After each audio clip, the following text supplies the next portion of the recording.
Hello everyone, welcome to my channel English talks with doctor Sumit Kumari Dahiya. और आज इस video में हम करने जा रहे हैं ऑफिशियल नोटिंग्स एंड ड्राफ्टिंग्स, मतलब कि टिप्पणियाँ एवं प्रारूप लेखन, जो कि हमें ऑफिस में जब हम ऑफिशियल लैंग्वेज यूज़ करते हैं, फॉर्मल लैंग्वेज यूज़ करते हैं, तो वहाँ पर बड़े ही काम की ये चीज़ें हैं। तो इस वीडियो में हम ये सभी चीज़ें सीखेंगे। तो चलिए करते हैं वीडियो शुरू। जैसा नीचे सूचीबद्ध किया गया है, as listed below. As listed below, जैसा नीचे सूचीबद्ध किया गया है, मतलब जब हम किसी चीज़ की लिस्ट बनाते हैं और किसी चीज़ को मेंशन करें कि जैसे कि लिस्ट बनाई गई उस तरीके से आपको करना है, तो हम कहेंगे एज लिस्टेड बिलो। नेक्स्ट है as may be considered expedient, जैसा कालोचित प्रतीत हो, मतलब कि एज़ पर सिचुएशन या एज़ पर टाइम जो चीज़ प्रतीत होती है, लगती है, तो उस तरीके से। Next is as may be mutually agreed, जैसा आपस में तय हो, मतलब कि जैसे कुछ लोग मिलके म्यूचुअली जिस चीज़ पर सहमत हों, तो उसके लिए हम यूज़ करेंगे official term as may be mutually agreed. Next is as may be specified, जैसा निर्दिष्ट किया जाए, जैसे कि स्पेसिफिकेशंस दी गई हों, जैसे निर्देश दिए गए हों, उस तरीके से। Next is as mentioned above, जैसा कि ऊपर कहा गया है तो उस तरीके से करना है, उसके लिए हम बनाएंगे एज मैंशनड अबाव। नेक्स्ट है एज मैंशनड बिलो, जैसा कि नीचे कहा गया है, मतलब कि अगर आपको कुछ निर्देश दिए गए हैं और वो एक कोई पर्टिकुलर बात कहने के बाद नीचे निर्देश दिए गए हैं, तो हम कहेंगे कि हमें इसको इस तरीके से फॉलो करना है, as mentioned below. Next is as per details below, नीचे दिए ब्यौरों के अनुसार, मतलब जैसे कि नीचे पूरी डिटेल्स दी गई हैं उस तरीके से ये काम करना है, तो उसके लिए लिखेंगे as mentioned below. As per details below, नीचे दिए ब्यौरों के अनुसार।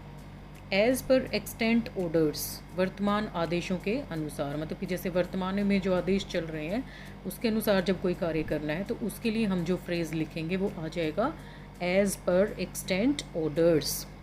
नेक्स्ट है as per item in the schedule, इसको स्केड्यूल भी बोलते हैं कई लोग, जो कि अमेरिकन एक्सेंट में आता है। हम इंडियंस ब्रिटिश एक्सेंट फॉलो करते हैं, तो हम शेड्यूल इसको बोलेंगे, अनुसूची में दी गई मद के अनुसार। ऑलराइट, चलिए करते हैं कुछ और।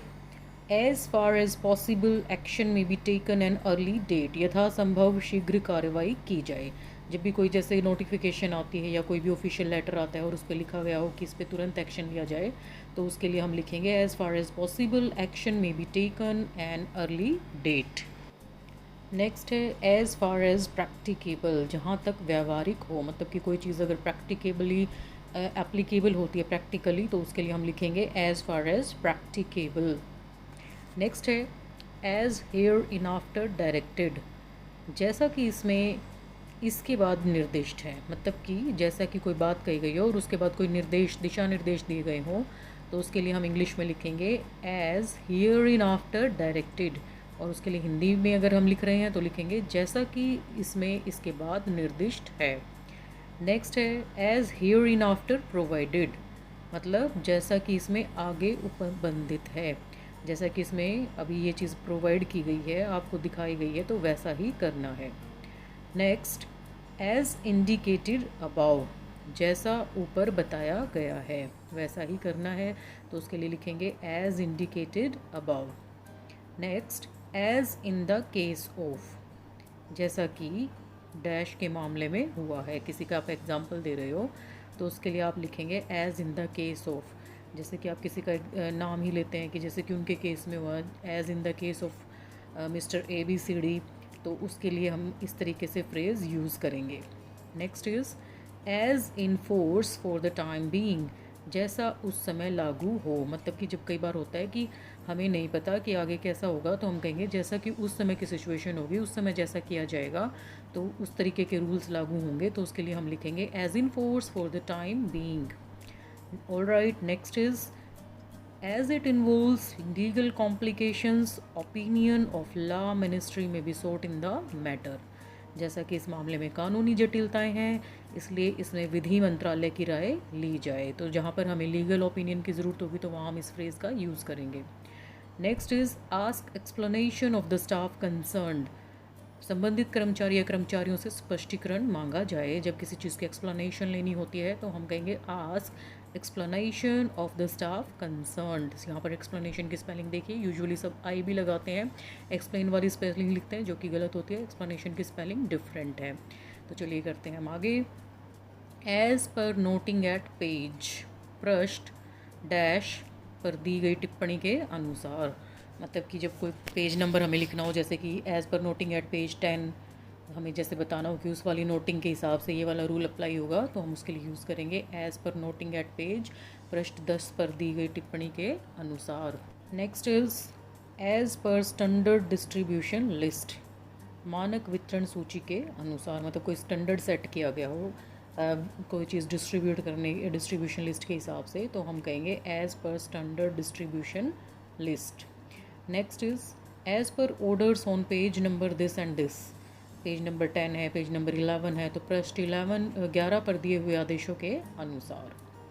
नेक्स्ट इज़ एज़ प्रपोज्ड, यथा प्रस्तावित। मतलब कि किसी ने कोई चीज़ प्रपोज़ल रखा है अपना, कोई प्रस्तावना रखी है कि ऐसे करना चाहिए ये काम, और हम उस चीज़ को मतलब कि एक्सप्लेन कर रहे हैं, तो हम कहेंगे एज़ प्रपोज्ड, मतलब कि यथा प्रस्तावित। Next is as regards the instructions in para dash above. मतलब कि कोई पैराग्राफ, मान लो तीसरा ही पैरा है, तो उसको हम कहें as regards the instructions in para 3 above. उपयुक्त पैरा 3 में दी गई हिदायतों के संबंध में है ये चीज़, इस तरीके से इसको बोलेंगे। Next is as required under rules, नियमों के अधीन यथा अपेक्षित। मतलब कि ये चीज़ आपको करनी पड़ेगी, ये ज़रूरी है, ये अंडर रूल्स में इस तरीके से हमें करना पड़ेगा, नियमों के अधीन यथा अपेक्षित, as required under rules. Next as regards the particular matter in question, जहाँ तक संदर्भाधीन मामले का संबंध है। मतलब कि as regards the particular matter in question, जो क्वेश्चन पर्टिकुलरली मैटर, इस पर्टिकुलर मैटर में कोई क्वेश्चन है तो उसके हिसाब से ये चीज़ ऐसे होगी। जब ये बताना हो हमें तो उसके लिए हम यूज़ करेंगे as regards the particular matter in question. Next as my predecessor sad, जैसे मेरे पूर्ववर्ती या पूर्वाधिकारी ने कहा है। जैसे आपसे पहले किसी ने कुछ आपको लेटर लिखा हो और उसमें कुछ लिख के दिया हो आपको, तो आप उसको यूज़ कर सकते हैं एज़ माई प्रीडिसेसर सैड, जैसे कि मेरे से पहले इन्होंने ऐसा कहा है। Next is as shown in diagram, जैसा कि आरेख में दिखाया गया है, तो उसके लिए हम ये लिखेंगे। Next is assess the amount of demurrage, विलम्ब शुल्क की रकम निर्धारित की जाए। अगर कोई विलम्ब शुल्क लगाया जाता है, लेट फीस लगाई जाती है, जैसे कोई फ़ाइन लगाया जाता है, लेट फ़ाइन, तो उसके लिए हम लगाएंगे assess the amount of demurrage. Next a substitute may be appointed as an interim arrangement, अंतरिम प्रबंध के रूप में कोई एवजी नियुक्त किया जाए। जैसे कि कोई कहीं जा रहा है तो उसकी जगह किसी और सब्स्टिट्यूट को लगाया जाए, उसकी जगह, जो कि काम कर देख सके, तो उसके लिए इंग्लिश में लिखेंगे a substitute may be appointed as an interim arrangement, अंतरिम प्रबंध के रूप में कोई एवजी नियुक्त किया जाए।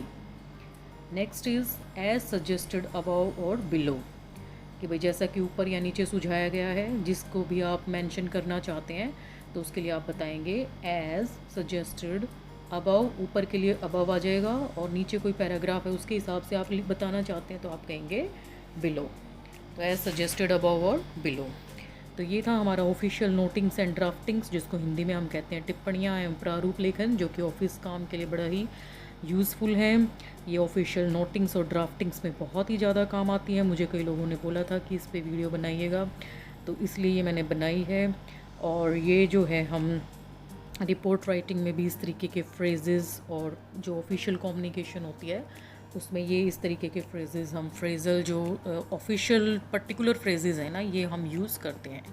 तो कैसी लगी आपको ये वीडियो, ज़रूर कमेंट सेक्शन में बताइएगा, और please like, share and subscribe my YouTube channel. Thank you for watching, keep watching more videos and stay tuned with my channel.